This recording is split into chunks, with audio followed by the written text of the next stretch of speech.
Good evening.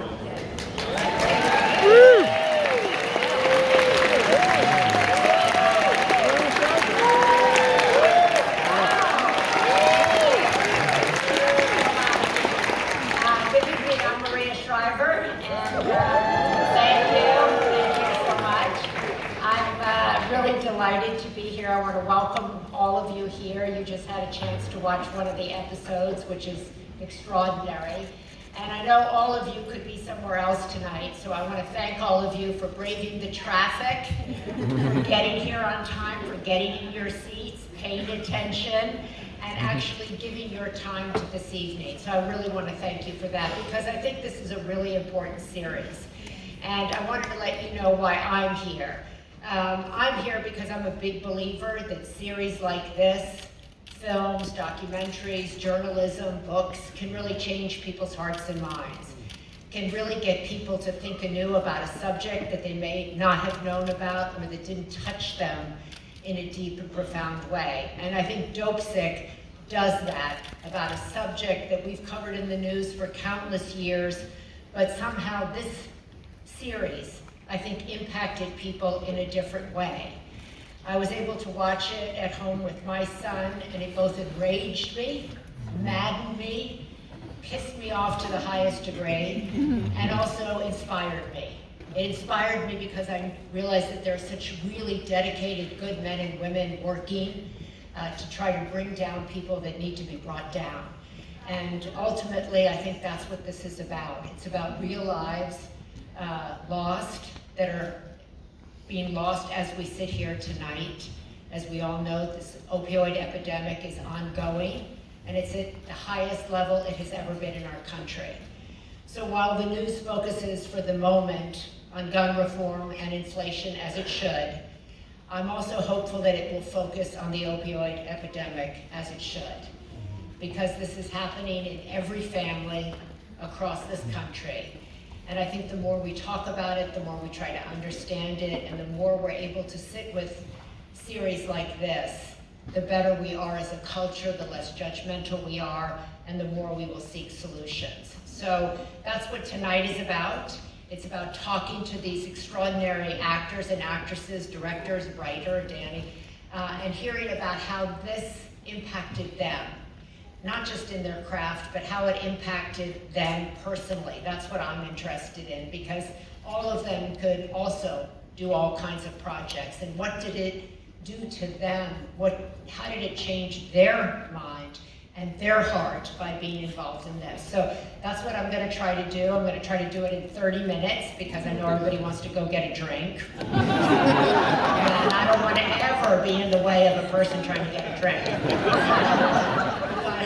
I hope that you'll sit with us for 30 minutes, and I hope we'll move your heart and we'll move your mind, and you'll feel that it was worth your 30 minutes and worth your evening. So I'm gonna go over here, and they've given me a very specific order, which I won't follow.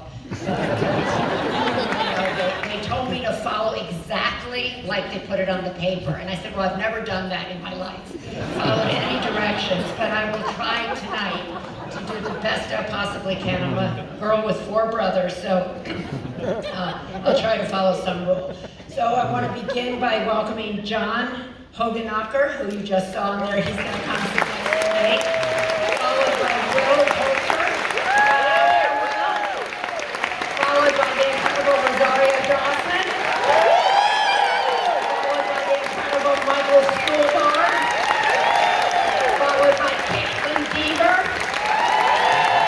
Followed by series creator, director, producer Danny Strong. And my former neighbor, the incredibly talented Michael Keaton. Please give them a round of applause. Okay, so this is a really big panel, even for somebody who's been in journalism 40 years, and it's lined up like that. So I'm actually going to stand up because I can't see if I sit back here.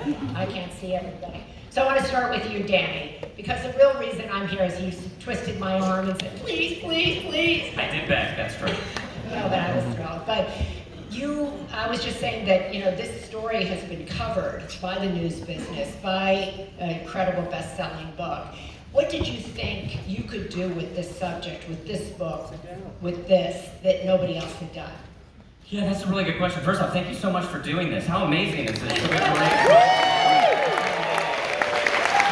Thank you. We're so honored.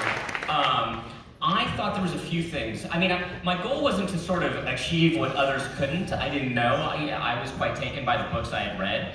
But I did think that this could work as a piece of mainstream entertainment because there were a couple thriller engines to it.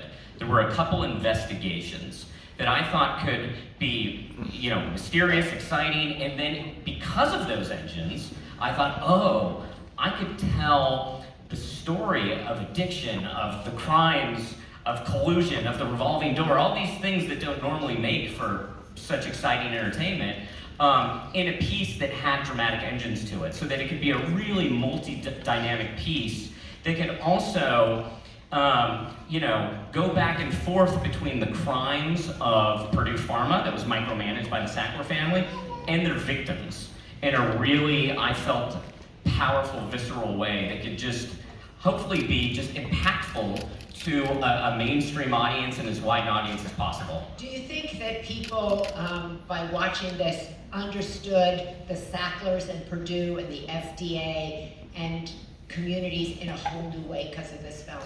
Well, I know I did. I mean, this was all new information to me, and I was blown away by it. I was shocked, I was stunned. I couldn't believe how one company that was owned by one family, that maybe 20 people, made billions of dollars off of the suffering of a nation through a series of lies and deception that were completely shocking to me and criminal. I mean, they pled guilty in 2007 to all the crimes that we see in the show. I mean, we didn't even make this up, right? So, to me, I thought, wow, if this is blowing my mind, and there was another element to it, which was it made me understand addiction in a whole new way. It completely changed my perception of addiction, and I thought, wow, if this is doing it to me, and I could then put this into a piece of mainstream entertainment, that could perhaps have an impact in making people understand addiction in an entirely new light. I'm going to come back to that, Michael. In the film we just saw that everybody here saw tonight, there's a scene where you're talking to your therapist, and she's talking to you about writing down not just what you have done poorly, but what you have done well in your life. That was the scene that everybody saw tonight. And you've had such an extraordinary career. When you think about what you've done well, where does this rank?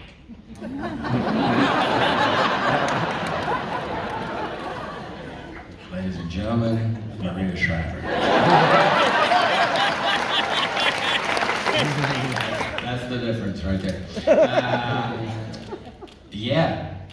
Up there, because, and I'm not just saying it because we're here tonight and we're supposed to say the thing and, excuse the expression, but pimp the show. I don't mean that. I'm saying it because someone asked me a similar question, earlier, and it is true. You stack it up. It just doesn't happen often that you get to do something where the material is just good, and that's enough most of the time, right there.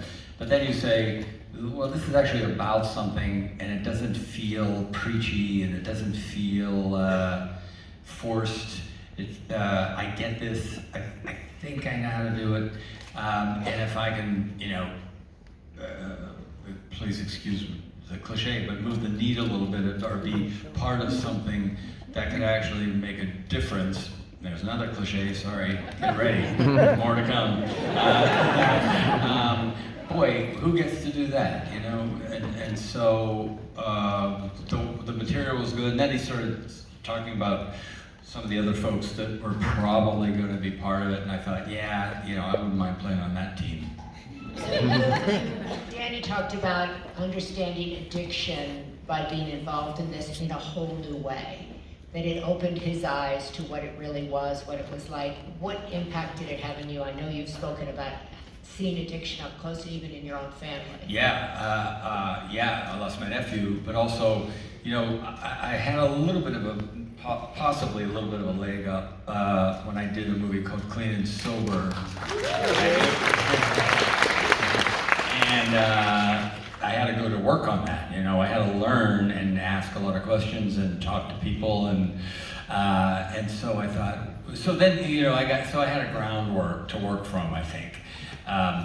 To say, well, you know, what do I remember from that? What did I learn from that? What do I know about that?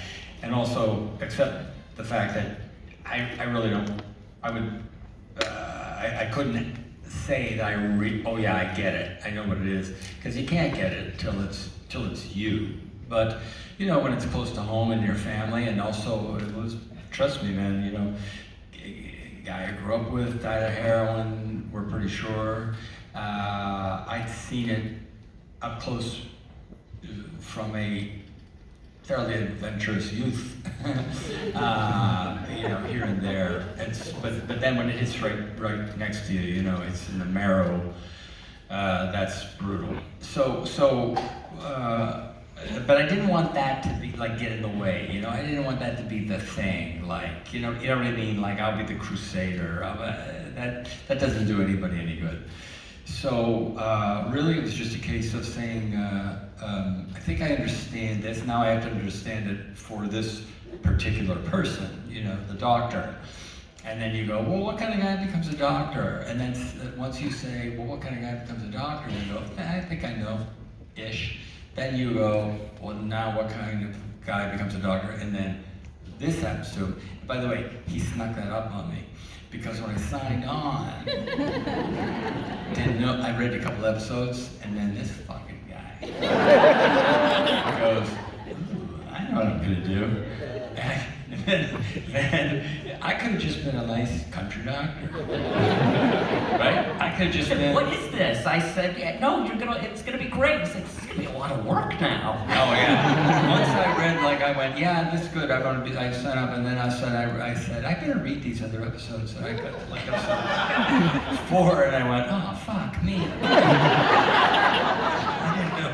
Totally prepared. Yeah. But what I thought you did so beautifully was that you played a doctor whose mission was to bring people into the world, to be that man who showed up.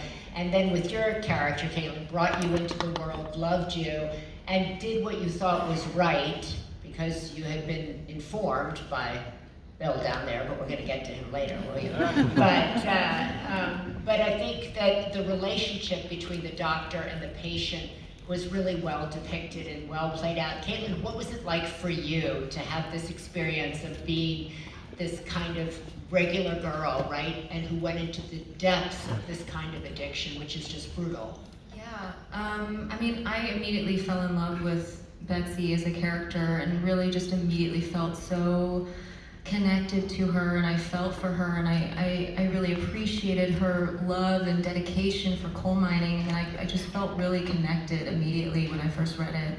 And then I also loved the Betsy and Dr. Finnick's relationship, and that he was someone that really saw her for who she was, and she could really tell him anything and confide in him. So when he prescribed Oxy to her, you know, it completely blindsided the both of them, really. So I found that relationship to be really, really beautiful. But yeah, taking on this kind of role was really, really just an honor. And, you know, again, we've all said it, but it feels really incredible to be a part of something that is so important and deserves to be told. When you say it's an honor, what did you want to convey about a person who is an addict? Because I think society often looks at people who are addicts and says, you know, pull it together, what's wrong with them? Why don't they pull it together? Yeah. And you saw your character really trying to pull it together, right? Yeah. And that the drug was bigger than you, right? Yeah. And what did you want to convey, or what do you want them to know that you learned about addiction? Yeah, well, it becomes sort of like, I mean, obviously reading the book Dopesick by Beth Macy was obviously super important in my prep process. But yeah, the role itself, the show is so much bigger than me, Caitlin, as a person. So like coming into that was, I put so much pressure on myself to we call it like the Purdue Pharma, as you referred to it before, the Purdue Pharma rabbit hole. You just get sucked into the research, and I tried as best as I could to research everything I could possibly know. But yeah, I did have a better understanding of addiction, and that it's not so black and white, and that it really, I think in my research I sort of was finding that there was sort of like you Google certain things and like you just get some sort of like list of the side effects, and you can't really grasp and understand what it actually is like, and how it definitely changes someone's brain chemistry. I actually ended up meeting someone on set who was super kind and supportive and very impactful in my prep process, and really realizing that this is not something that you can control at all, and it is almost just out of someone's hands when they're going through it, and it is impossible to get over it. So it literally just takes over someone's life, and it did Betsy. So I guess that's the biggest thing that I learned, is that it's definitely not as black and white as everybody seems, everybody thinks that it is. And so, Michael, you play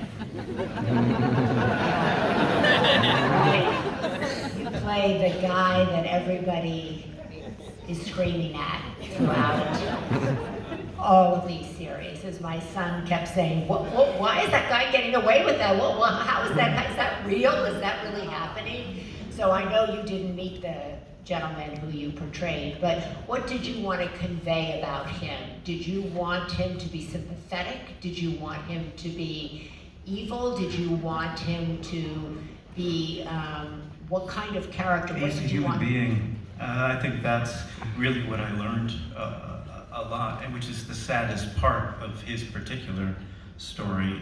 He seemed to be not what's the word I'm looking for? Tunnel visioned, perhaps, about what his ambitions were, and he came from a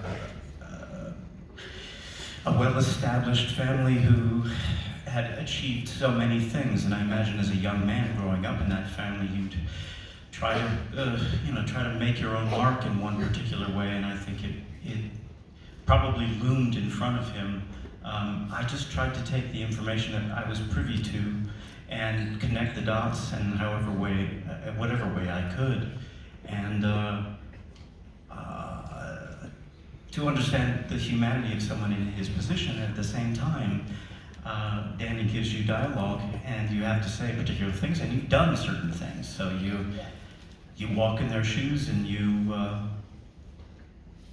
own what it is that they're doing, and I think that can sometimes be quite difficult, but at the same time, it's an active journey, and I think that was one of the wonderful things about what I was given to do, is that he was always setting or trying to put out fires in terms of being the head of the company and things like that.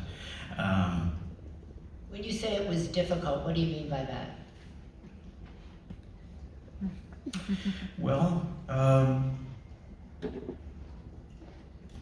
I think he chose to not see some things, and that caused havoc.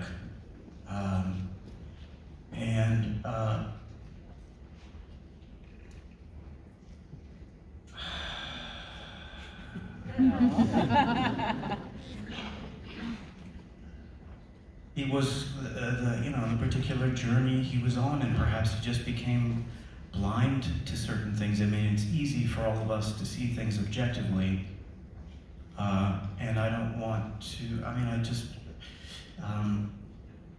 he did some complicated things, and it's a longer conversation, I guess. Yeah. So I'll leave it at that. I think you portrayed him in a way that he was an easy villain, but you imbued him with humanity and complexity, and you could, watching him, be really angry and also understand that, as you said, he was from a famous family, trying to make his own mark, trying to be the son, right? Be the man in the family, and seeing that this was his option, this was his moment, but also he was ruthless in it and knew that he was killing people at the same time. So he's a complicated character, to put it mildly.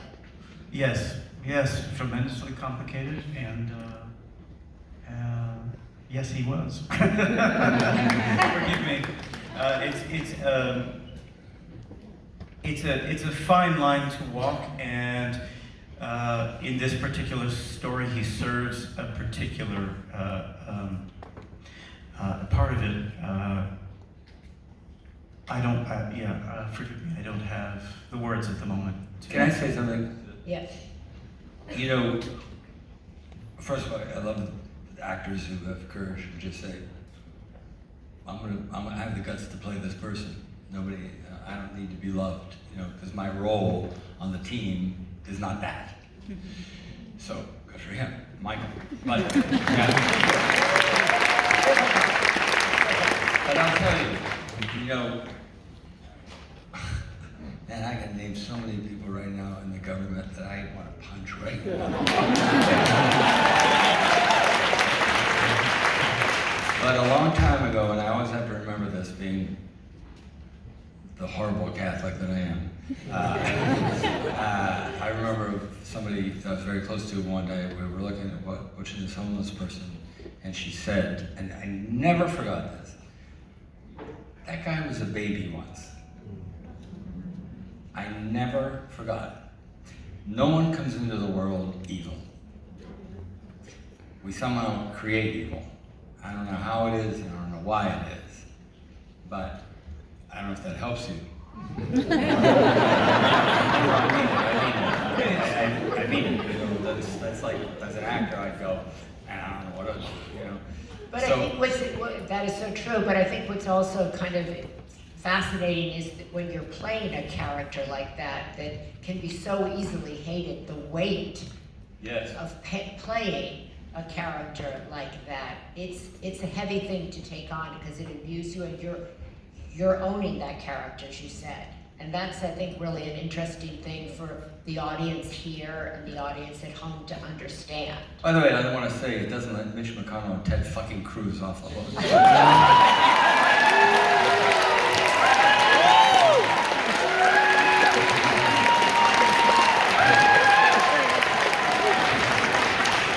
Really hard at it, really fast. That's okay. Rosario, let's go to you. You were his nemesis, right? What did you learn? Your character's a compilation of so many dedicated men and women who are out there trying to get to the bottom of the story, bring justice about. What struck you about the people that you were playing compiled into your character that you didn't know before taking this on? Well, one thing actually was one of the people this character is based on.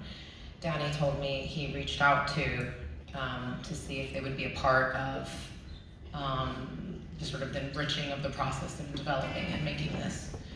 And it was really hard for him to track them down. Had to go through all his different means and reporters and stuff to just get this number. And when he finally called, they answered the phone and he said, "I'm Danny Strong, I'm making a film called Dopesick and a show called Dopesick, and I'd like to," and the person just screamed, "No, no, no, no, no," and hung up the phone. That happened, yes. And I found that very helpful, actually. Why? Because, to use a phrase Michael just used, my character and the amalgamation of the people that she represents had tunnel vision. Yeah. In a completely different way. And it was very cathartic, actually, to play her. Coming from a background, you know, I grew up in a squat on the Lower East Side in the 80s and 90s in New York, like heroin and crack and addiction and the stigma against it and how that starves people of resources and help and makes a boogeyman of the wrong people, and the realities that, unlike a lot of art or storytelling and archetypes, are people, real people with families and histories and nuances and complexities.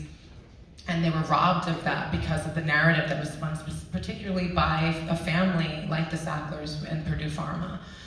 for their own personal benefit. So, you know, I got to play a very cathartically express what I grew up in, family members that I lost to OxyContin and to heroin and to addiction.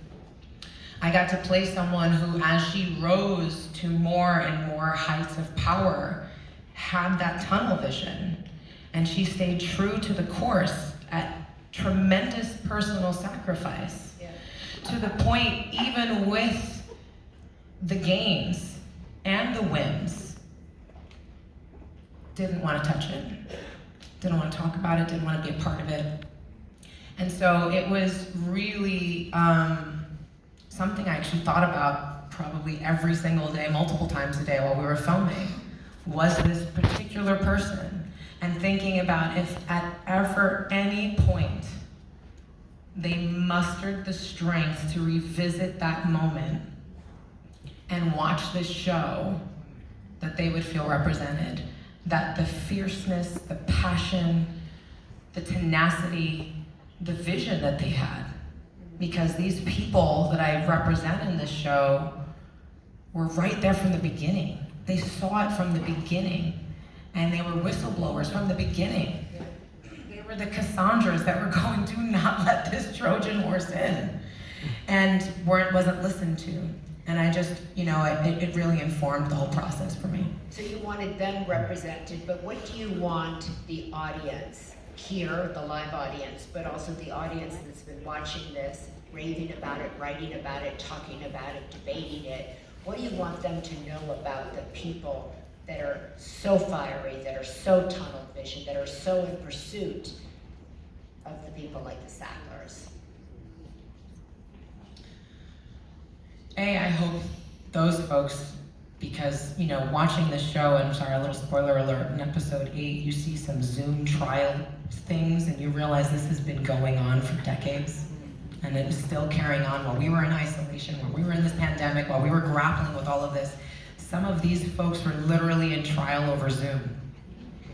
Like, that's how deep and long and reaching and present it is. And I'm so grateful for Hulu, for Danny, for this incredible cast who presented this to folks and honored the victims, honored the fellas who have been fighting this good fight, mostly in silence, mostly in isolation, and to get this vindication that it was worthy of being told and shared on this level with this breadth and reach. Having been a part of a lot of indie things, we can tell really great storytelling, but sometimes people don't watch it. It sits there on the shelf and people don't get to see it. And that's not the case with this particular show. And I think that's really remarkable and really, really powerful. Well, yeah. Well, what do you think it is about this show that people are watching it? Because we've seen a lot of shows about addiction. We've seen the shows about, you know, famous families that had tunnel vision. What is it about this moment, this show, this story, your character that you think is resonating, that's sold out here, and that people are coming back to this series time and time again?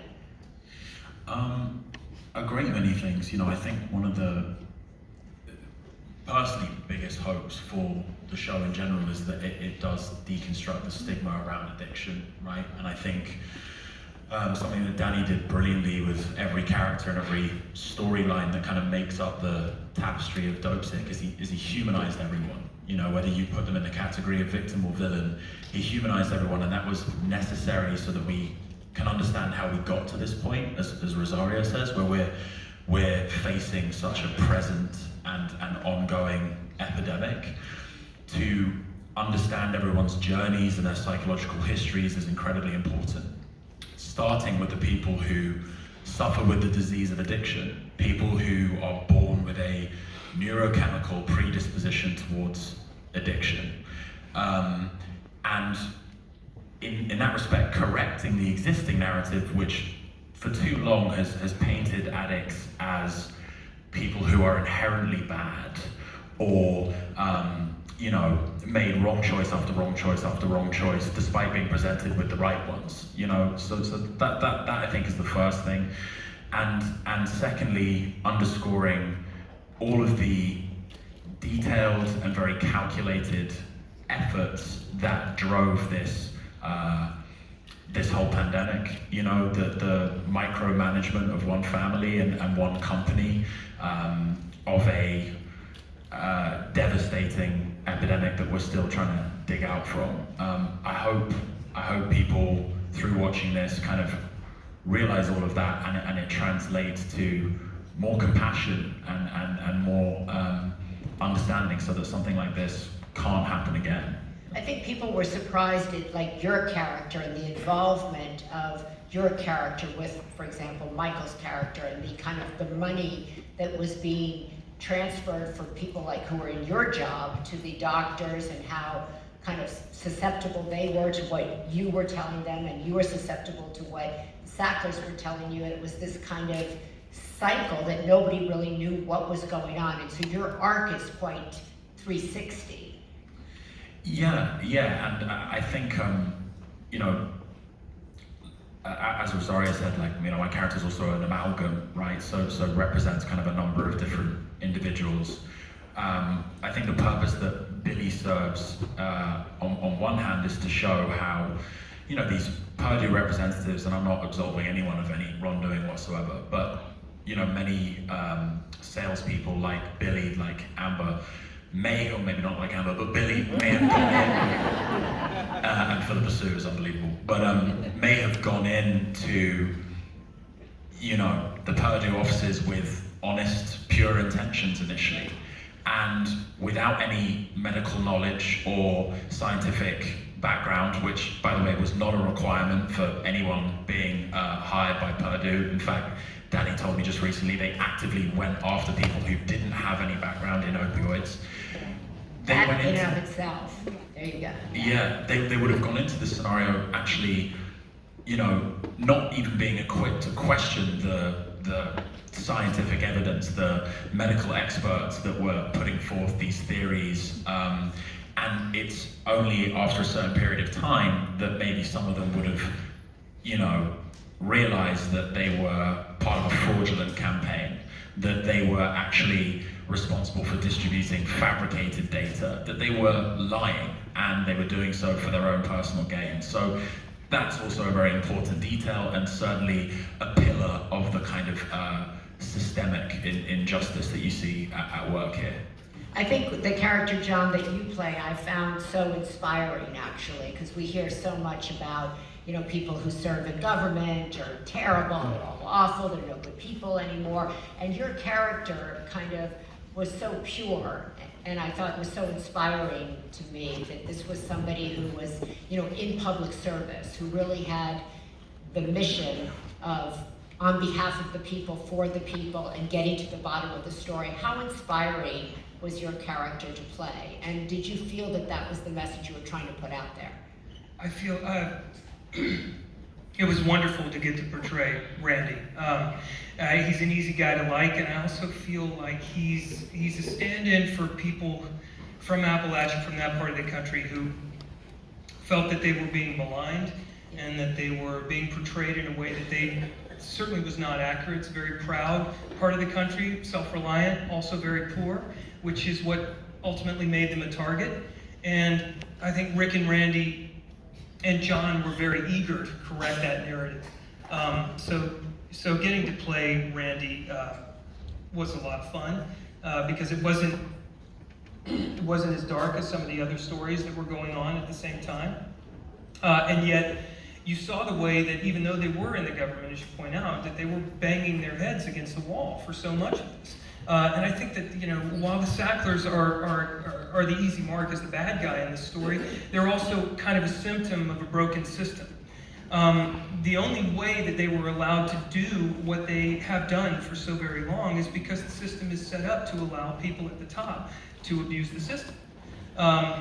And so these guys from a relatively poor district in Western Virginia, it was a David and Goliath story, which is a really exciting aspect of the story to get to portray. Did you want to, I think that when you're talking about that part of the country, you're talking about wanting to depict that part of the country that often feels misjudged, misaligned. What did you want the public to take away from that part of the country, from the people living there, that people get wrong? Well, I feel like this is a way that we, this idea, this narrative of, and I think it's in this episode that you guys watched, episode 7, where they go to the hearing at Congress, and I believe Senator Dodd from Connecticut is basically like, well, listen, guys, it's the addicts, it's not the drugs, which rings false from the very get-go.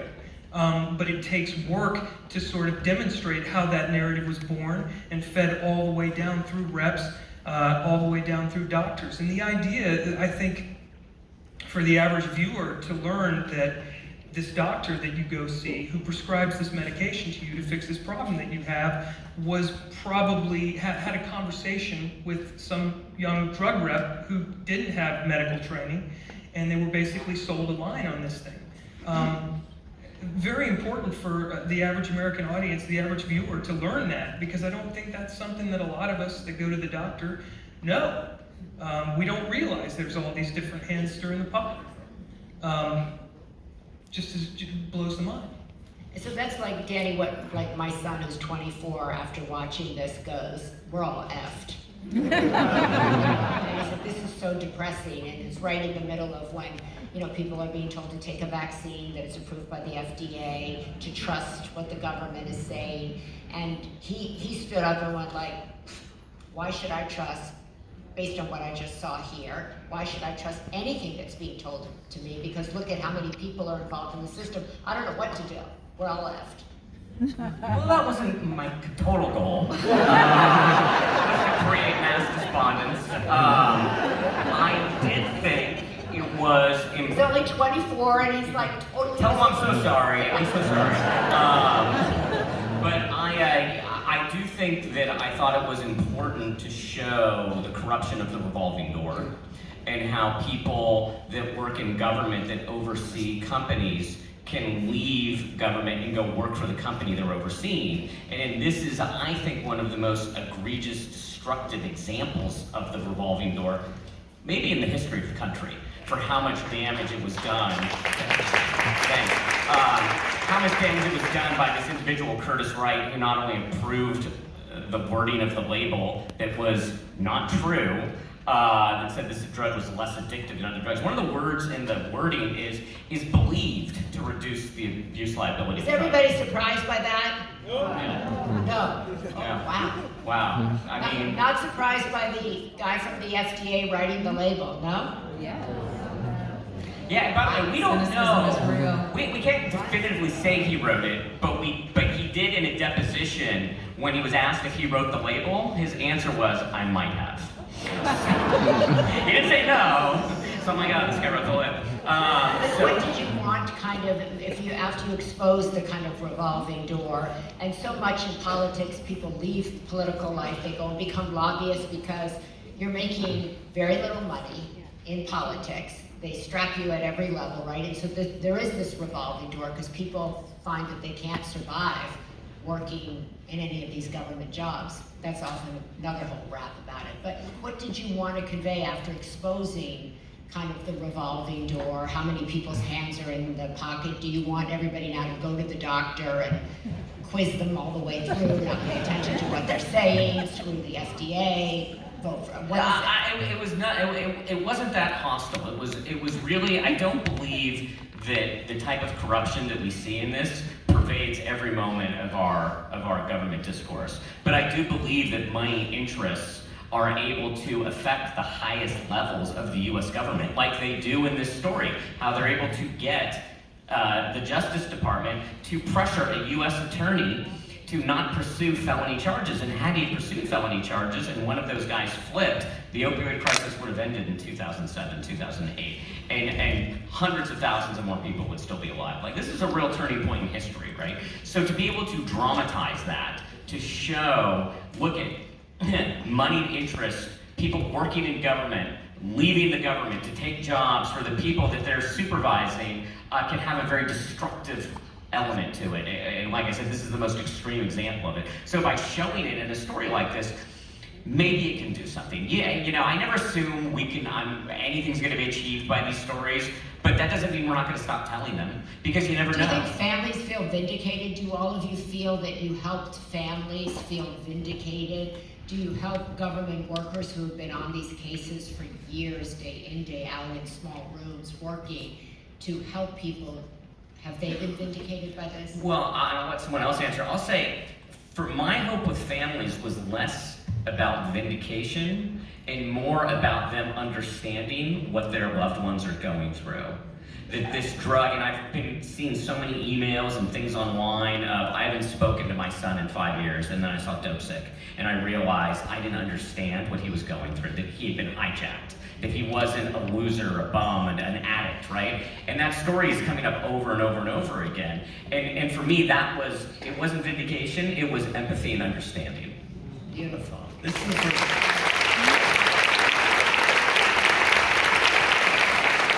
I gotta say, this is one of the few times that I felt